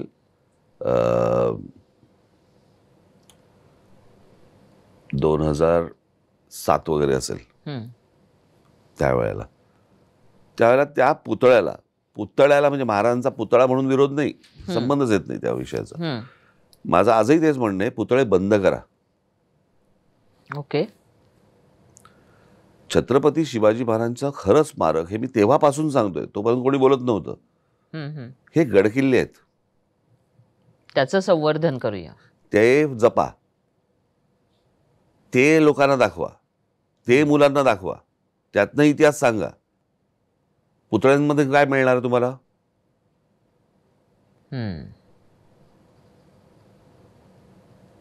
त्यातनं काहीच मिळणार नाही तुम्हाला. बरं, 12 महिन्यातले जयंती आणि पुण्यतिथी सोडली तर कोणाचं लक्षही नसतं त्या पुतळ्यांकडे. धूळ बसलेली असते, कोणी काय लक्ष नाही तिकडे. आणि मला असं वाटतं की तुम्हाला तुमच्या गोष्टी जर जपायच्या असतील, आपल्याकडे काय झालंय, प्रत्येक समुद्रकिनारे आपल्याकडचे, जो येतोय ज्याच्याकडे पैसे जमिनी घेत सुटलाय, वाटेल ते करत बसलाय, त्याला आकार नाहीये. म्हणजे तुम्ही जर समजा लंडनमध्ये गेलात तर तुमच्या लक्षात येतं की समजा एखाद्या इमारतीला रिनोव्हेट करायचं असेल तर त्यांच्या महानगरपालिका त्यांचं सांगते की ज्या बाकीच्या इमारती तशीच बांधायला लागेल तुम्हाला इमारत, त्याच ब्रिक्स वापरायला लागतील. सो ते जे नियमावली जी आहे तशी नियमावली आपल्याकडे महाराष्ट्रात काहीच नाही. ज्याला कुठच्या मंत्र्याला वाटलं त्याच्याकडे पैसे आहेत, घेत सुटला जमिनी, करत सुटला, काय वाटेल ते करत सुटतायत. त्याला काही आकार उकारच नाहीये. महाराष्ट्रात ह्या सुधारणा अजून व्हायच्या आहेत, होतील तेव्हा होतील. पण महाराष्ट्रात जसा आहे तसा अशा कोणत्या 5 गोष्टी तुम्ही सांगाल की ह्या बघितल्याच पाहिजेत? बघितल्याच पाहिजेत. खूप मला असं वाटतं तुम्ही फक्त गडकिल्ले बघावं आणि त्याचा इतिहास जाणून घ्या. पहिले गडकिल्ले बघा, लोणारचं तुमचं विवर बघा, आपलं बुलढाणा जिल्ह्यातलं समुद्रकिनारे बघा, एकदा काहीतरी पुण्याला एवढा वेळ जातं शनिवारवाडा बघा, बरोबर, शनिवारवाड्याचा इतिहास जाणून घ्या. खूप गोष्टी आहेत महाराष्ट्रामध्ये. महाराष्ट्रामध्ये जंगलं आहेत, ती बघा. भारताचं आहे तसंच आहे, एक बर्फ नाहीये. मला कळलं नाही अजूनपर्यंत की तिथे त्या ह्याला जातात ते ताडोबाला. दिसतोय का वाघ? वाघ दिसतोय का कुठे? तो वाघ आहे का? तो वाघ? अरे जंगल बघ ना पहिलं. वा, जंगल कशाला म्हणतात ते पहिला अनुभव ना. आणि नंतर वाघ दिसला नाही की नाराज होऊन येतात. पण अरे त्याच्यापेक्षा जंगलाची मजा घ्या. एक्झॅक्टली. तुम्ही जंगलात आहात, हे जंगल कसं आहे ते तर पहिलं बघा. ते पाहिलंच जात नाही आपल्याकडे. असंच एक मला आता सध्याचा एक हे दिसतोय की हातात मोबाईल. पूर्वी व्हिडिओ कॅमेरे आले होते तेव्हा डोळ्यांनी पाहायचं बंद केलं लोकांनी. डोळ्यांनी पाहायचं बंद केलंय. त्या बाबतीत तुम्ही काय सांगाल? कारण हा खूप महत्वाचा विषय आहे आणि तुम्ही बोलावं त्याच्याविषयी असं मला वाटतं. सांगतो मी मगाशी जो विषय निघाला ना की ते त्या स्वित्झर्लंडमध्ये ओळखलं ना त्यांनी मला, ते खरा राज ठाकरे वगैरे, ते सगळेजण माझ्याबरोबर फोटो काढत होते. फोटो काढताना माझं असं लक्ष गेलं राईटला, एक 3-4 आता असे डोळ्याचे लोक जे कोण असतात ते बहुधा चायनीज वगैरे असावेत, ते फोटो काढतात माझा. मी म्हटलं सला क्या बात आहे, सला म्हटलं क्या पॉप्युलरिटी आहे. चायनाचे बी ती पण लोक आपला फोटो काढतात. नंतर आम्ही तिकडनं जाऊन आलो, इंटरलॅकनला आलो, तिकडे पण आपल्या 2-3 बसेस होत्या, ते पण खाली उतरले, त्यांनी पण फोटो काढले. मग माझ्या असं लक्षात आलं, मी राईटला बघितलं, तिकडे पण एक 2-3 असे चायनीज असे कोणतरी माझे फोटो काढतात. असला बरं वाटलं. नंतर कळलं हे कशाचाही फोटो काढतात. नळ दिसला नळाचा फोटो काढ, ग्लास दिसला ग्लासचा फोटो काढ, कशाचाही फोटो काढतात ते. तर त्यांना असं वाटलं की इथे ह्याच्यावर कोणतरी फोटो काढतात, ह्याचा काढून ठेवा, नंतर बघू आपण काहीतरी. तर ते त्याच्यामुळे ते डोळ्यांनी पाहत नाहीत, ते सगळं बघतात कॅमेराने. म्हणून मी एकदा त्यांना मी कोणाला तरी म्हटलं होतं, म्हणून म्हटलं त्यांचे डोळे नाही अजून उघडले. कळलं का? पण सांगण्याचा उद्देश असा की आपल्याकडे पण ते सगळ्या गोष्टी, माझ्या काही परिचयाची लोक आहेत, कुठे रेस्टॉरंटला गेलं ना, जेवण आलं की जेवणाचे फोटो काढतात. आणि त्याचं काय करणार? सोशल मीडियावर टाकणार. अरे पण काय, कशासाठी, काय चालू आहे? काहीतरी ड्रिंक बनवलं, ड्रिंकचा फोटो काढला, जेवण आलं तर जेवणाचा फोटो काढला. थांब थांब थांब थांब थांब जरा थांब, पण ह्यातनं काय मिळतं? बरं तसं तू बनवणारच का? ते हातामध्ये आलेला जो ते आयुध आहे तो आता तुमचा एक बॉडी पार्ट आहे. कळलं का? त्याचा काय वापर करायचा हेच आपल्याकडे माहित नाही. म्हणून मी मगाशी म्हटलं ना की नुसतं सुशिक्षित असून नाही चालत, तुम्हाला सुज्ञ असावं लागतं. बरोबर. तुम्ही ज्याला प्रगती म्हणताय ती प्रगती नाही आहे, ते गॅजेट्स आहेत फक्त. आणि तुम्ही जेव्हा असं टुरिंग करत असता तेव्हा कधीच तुम्ही फोटो काढत नाही? अजिबात नाही. नाही नाही, अगदीच जर इम्पॉर्टंट काही गोष्ट दिसली तर, मला काहीतरी चांगलं स्ट्रक्चर दिसलं, काही चांगलं फोटो काढून ठेवावा याचा, असं जर काही वाटलं तरच, नाहीतर अजिबात नाही. नाही म्हणजे हा एक माइंडफुलनेस आज जो काही नाही, काही असा कशाचे हे फोटो करतात, काढतात. तो आहे. कारण हे आम्हाला जाणवतं की अरे जरा डोळ्याने बघूया, ते फोटो नंतर कोण बघतं ह्याचा काही आता अहो, पता नसतो. लग्नाचे फोटो नाही बघत स्वतःच्या, हा हे कुठून बघणार आहेत? तेच नाही तर नाही ते काय. काही म्हणजे नाही, कधी हातात आम्हाला राज ठाकरे फोटो काढतायत जसे आम्ही काढत असतो सगळ्या फॅमिलीचे ह्याचे त्याचे, तसे नाही नाही कधीच नाही नाही नाही दिसणार. नाही. तुम्ही त्या ह्याच्यात जाता, म्हणजे जिथे चालत असाल तर चालता, त्याच्यानंतर पुस्तकाच्या नाही, दुकानात मला असं असाल तर वाटतं तिथे असता तुम्ही. तुम्ही काहीतरी घेतलं पाहिजे हा त्यातून. तुम्ही काहीतरी शिकलं पाहिजे. बरोबर. तो जर आनंद घेता येत नसेल तर काय उपयोग? प्रवासातला आणखी एक महत्वाचा भाग असतो तो म्हणजे भोजन. हम्म. ज्यावेळी तुम्ही आपल्या इतर प्रांतामध्ये जाता, जसं मनालीला जाता, शिमल्याला जाता, किंवा कधी काश्मीरला तुम्ही गेला होतात, आणि किंवा जे तुमचं थायलंड आहे किंवा स्वित्झर्लंड आहे किंवा न्यूयॉर्क आहे, इथे गेल्यानंतर तुम्ही काय खाता? म्हणजे नॉर्मली आम्ही भारतीय भोजन शोधत बसतो सगळीकडे जाऊन, आणि तेच तिथे खातो. पण तिथलं भारतीय भोजन, जसं तुम्ही म्हणालात आत्ता की वडा, त्या वड्याने हरे राम म्हटलं होतं, नाही, मी सांगतो तीच तुम्हाला. अवस्था तिथल्या भारतीय भोजनाची असते बऱ्याचदा. मी मूळ विषयापासून येतो जरा हां. याच्या. पहिली गोष्ट म्हणजे ज्याला तुम्ही इंडियन रेस्टॉरंट म्हणता ते इंडियन रेस्टॉरंट नव्हे, ते मोगलाई पंजाबी रेस्टॉरंट. बरोबर. पंजाबी फूडच असतं. तुमच्या घरी कधी तुम्ही आईना किंवा कोणाला सांगितलंय का, अरे जरा रोटी घेऊन ये, हम्म. अरे जरा दाल मखनी आण, असं कधी सांगितलंय का तुम्ही? तिथे प्रत्येक मिळणारी गोष्ट जी आहे ही आपल्या घरात बनते का? किंवा भारतातल्या कुठच्याही राज्यातल्या कोणाच्याही घरात बनते का? नाही. त्याला आपण इंडियन रेस्टॉरंट म्हणतो. बरोबर. परंतु हम्म. आता समजा पकडलं की हे इंडियन रेस्टॉरंट म्हणून आता पकडायचं, समजा आता पकडलं, तर भारतामध्ये मिळणारं जे काही इंडियन रेस्टॉरंटमधलं फूड आहे याच्यापेक्षा अप्रतिम फूड हे परदेशात मिळतं. कारण त्याची इन्ग्रेडियंट्स चांगली असतात, तिकडची नान फार छान असते, हो. तिकडचे मिळणारे तिकडे ते सगळ्या बाकीच्या गोष्टी, भाज्या सुद्धा फ्रेश असतात. फ्रेश असतात. हम्म. त्याच्यामुळे ती गोष्ट तुम्हाला जास्त मिळते. पण मग तुम्ही भारतीय भोजनच शोधता की तुम्ही नाही, तिथलं लोकल फूड? मी बघ, आता मी समजा लंडनला असेल, न्यूयॉर्कला असेल, जिकडे खूप प्रकारचं क्युझिन मिळू शकतं, जेवण मिळू शकतं, तिकडे मग वेगवेगळ्या ठिकाणी आम्ही जातो. पण अदरवाईज ज्या देशामध्ये जातो त्या देशाचं जेवण जेवतो, किंवा मी ज्या भारतात असेल तर ज्या प्रदेशात असेल त्या प्रदेशाचं जेवण जेवतो.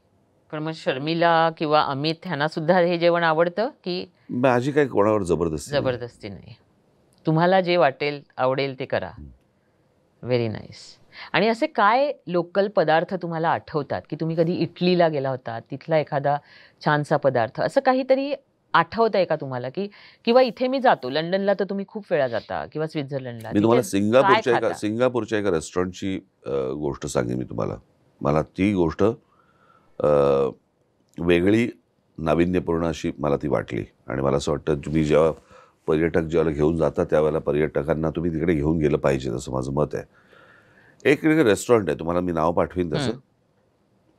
सकाळी साधारणपणे 10 वाजता ओपन होतं, 9 वाजता बरं. उघडतं ते, रात्री 11 वाजेपर्यंत असतं. तिकडे अल्कोहोल मिळत नाही, काही मिळत नाही. तिथं फक्त जगातल्या प्रत्येक देशाचा ब्रेकफास्ट मिळतो. प्रत्येक देशाचा ब्रेकफास्ट मिळतो, भारतीय सोडून. आता कदाचित भारतीय सुरू झाला असेल, कारण ते कन्फ्युजनमध्ये असेल की पोहे द्यायचे आहेत का, उपमा द्यायचा आहे का, पराठे द्यायचे आहेत का, इडली द्यायची आहे का, काय द्यायचं त्याला कळत नसेल. विविधांगी. पण मला असं वाटतं मी तिथे खाल्लं होतं मी इंग्लिश ब्रेकफास्ट आपल्याला माहिती असतो म्हणून मी एक मागवून ठेवला होता, आणि एक स्कॅन्डिनेव्हियन ब्रेकफास्ट मागवला मी. स्कॅन्डिनेव्हियन ब्रेकफास्टमध्ये मला माहित नव्हतं तिकडे ब्रेकफास्टला फिश खातात. सो तुम्ही जो देश सांगाल त्या देशाचा ब्रेकफास्ट तिकडे. वा. आणि किती सुंदर कल्पना आहे. आणि भरभक्कम असतो, हां. व्यवस्थित असतो, ज्याच्यामुळे तुम्ही कधीही गेलात तरी तुमचं पूर्ण पोट भरेल एवढं सगळं असतं. म्हणजे तुम्ही खरे खवय्ये आहात, आणि ते सुद्धा खवय्यी संस्कृती जगाची ही तुम्हाला बघायला आवडते. हो हो, अशा दृष्टीने अर्थात आपण त्यांच्या देशात गेलोय, ते काय खातात. बरोबर. आपण जे इथे खातो तेच तिथे खाण्यात काय अर्थ आहे? काय अर्थ आहे त्याला? पण तरी सुद्धा आम्ही बघितलंय की आपल्या पर्यटकांना वरण भात भाजी दही हे लागतं. आल्यावर नाही, टूरवर सुद्धा. नाही तेच खाणारे असतील ना. हा, हे बघा, कोणी तुम्हाला कोणाही वरती तुम्ही जबरदस्ती नाही करू शकत. डेफिनेटली. आता एखादा माणूस, एखादी व्यक्ती, जर कुटुंब जर समजा तीच गोष्ट खात असेल तर ते तेच खाणार. तुम्ही त्यांना नाही सांगू शकत तिकडे या देशात आता आलाय तर दादा ह्यांचं खाऊन बघा. प्रत्येकाची चव वेगळी असते, प्रत्येकाचा इंटरेस्ट वेगळा असतो. पण जसं तुम्ही म्हणताय की ज्ञान लालसा जशी आहे तशीच ही त्यांची खाद्य संस्कृती ही. नाही, पण हा तुमच्या आवडीचा विषय. हा, ओके, तो लादू नये कोणावर. हा कसं लादणार तुम्ही? हो. आता मी ज्या गोष्टी टेस्ट करतो त्या सगळ्या गोष्टी शर्मिला नाही टेस्ट करत. हा, तिला नाही आवडत. बरोबर. पण मला वाटतं तुमच्या बाजूने एक माणूस आहे तुमच्या घरात, ते म्हणजे उर्वशी. उर्वशी आहे, तिचे ती सगळं तुमच्या बरोबर ह्या सगळ्या लोकल फूडला न्याय देत असते. न्याय देते ती. आता तुम्ही नातू झाल्यानंतर तुमच्या पर्यटनामध्ये काही बदल झाले का? नाही. की त्याला घेऊन जायचं, त्याला काय आवडेल किंवा त्याला काय इझी असेल अशा ठिकाणी जायचा विचार केला जातो घरात? नाही, पण सगळे तसे देश इझीच असतात. असं काय कुठे काय प्रॉब्लेम असं काही येतो असायला भाग नाहीये. असे काय कडेबिडे चढून चाललोय वगैरे असं काहीच नाहीये. काय दऱ्याखोऱ्यातनं चाललोय असंही काही नाही. असं काही नाही. तुमच्या घरात मी बऱ्याचदा पूर्वी डिझनीची कॅरेक्टर्स पाहिली आहेत ना. आणि ती तुम्ही खास म्हणजे तिथून आणलेली आहेत, ओरिजिनल आहेत. तर तुम्हाला डिझनीचं प्रेम आहे, पण ते डिझनी लँड याविषयी आहे की वॉल्ट डिझनी आणि त्यांनी जे क्रिएट केलं त्याच्याविषयी आहे? डिझनी आणि ऍक्च्युली ॲनिमेशन नंतर मग डिझनी लँड आणि वर्ल्ड येतं. आणि आजही तुम्हाला डिझनीलँडला जायला आवडतं? कधी कुठे जर तसा हे आला तर? तेच सांगतो मी, डिझनी वर्ल्ड मी ज्याला गेलो. तुम्ही गेलात ना हो. डिझनी वर्ल्डला? तुम्हाला माहिती आहे डिझनी वर्ल्ड किती एकरमध्ये? डिझनी वर्ल्ड 48 स्क्वेअर माइल्समध्ये. 48 स्क्वेअर माइल्स म्हणजे कुलाबा ते माहीम अशा 2 मुंबई. अशा प्रकारचं विजन घेऊन यायचं आणि एक थीम पार्क, हॉटेल्स आणि सगळ्या गोष्टी करायचं. काय गंमत आहे का हो? निश्चितपणे. म्हणजे इतका मी आता सांगितलं त्याप्रमाणे कुलाबा ते माहीम अशा 2 मुंबई हे जर एक माणूस क्रिएट करू शकतो किंवा त्याची कंपनी क्रिएट करू शकते आणि अजून आम्ही मुंबई नाही केली.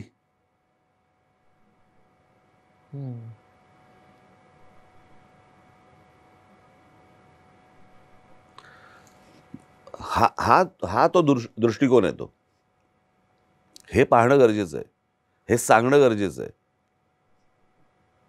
बरोबर. नाही, आजचे आपलं जे संपूर्ण जे संभाषण सुरू आहे आता ते खरोखर खूप कान डोळे उघडणारं आहे की आम्हाला सुद्धा एक तुम्ही जाणीव करून दिलीत की फक्त दाखवू नका, जाणीव होणं फार महत्वाचं आहे. नाही, जाणीवा जाग्या झाल्या पाहिजेत. आणखी तुम्हाला असं पर्यटक म्हणून ज्यावेळी पर्यटक आपल्या भारतात पर्यटन करतो किंवा तो पर्यटक ज्यावेळी बाहेरच्या देशांमध्ये पर्यटन करतो त्यावेळी तुम्हाला, आता तुम्ही बरंच काही सांगितलं तरी पण अजून आम्हाला आवडेल, कारण तुम्ही जे सांगताय ते खरोखर अंमलात आणण्यासारखं आहे. तो एक दृष्टिकोन घेऊन आम्ही घेतला तर ते अंमलात आणण्यासारखं आहे. तर अशा काय गोष्टी तुम्हाला असं वाटतंय की ह्या पर्यटकांनी करायला हव्यात? नाही, मला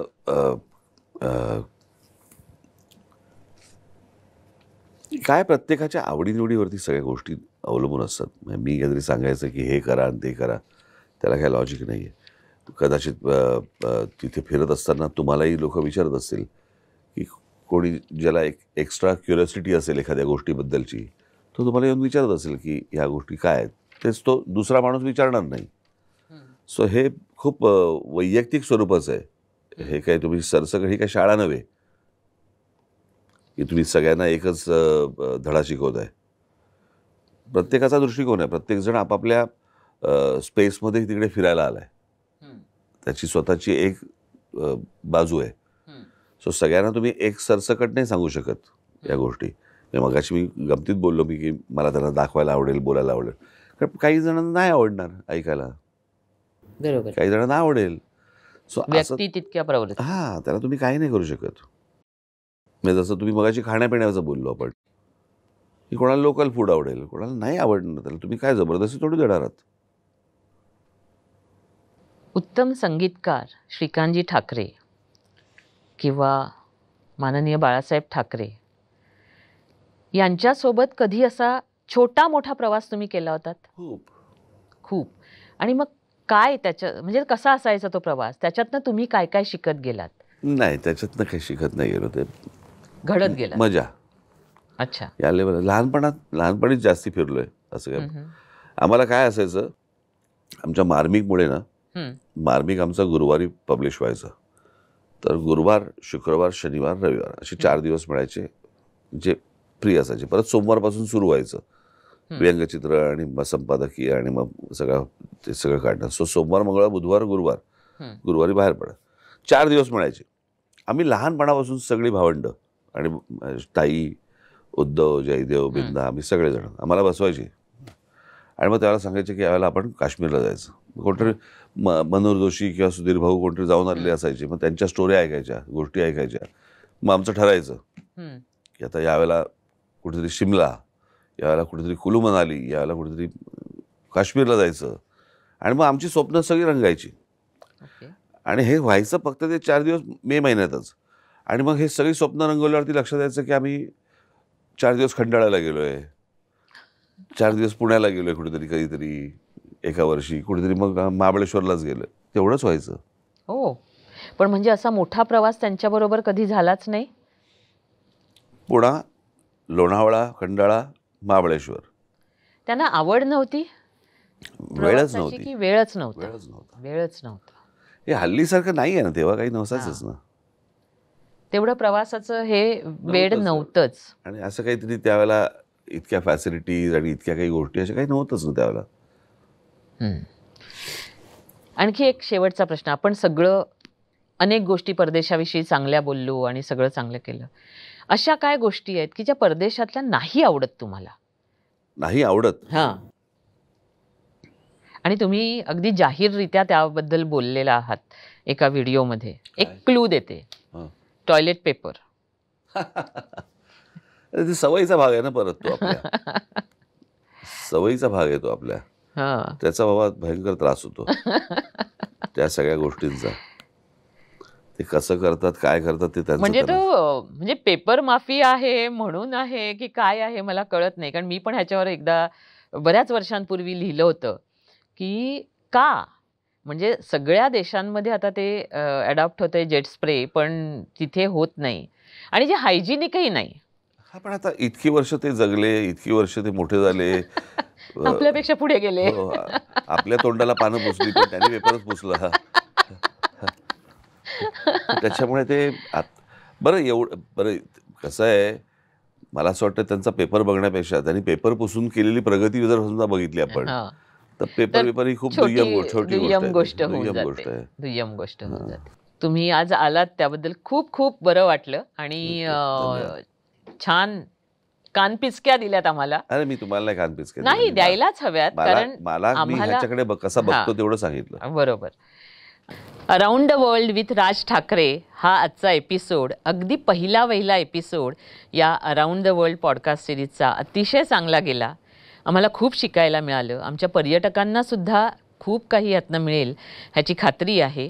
राजसाहेब, तुम्ही वेळ दिल्याबद्दल खास धन्यवाद. Happy world tourism day.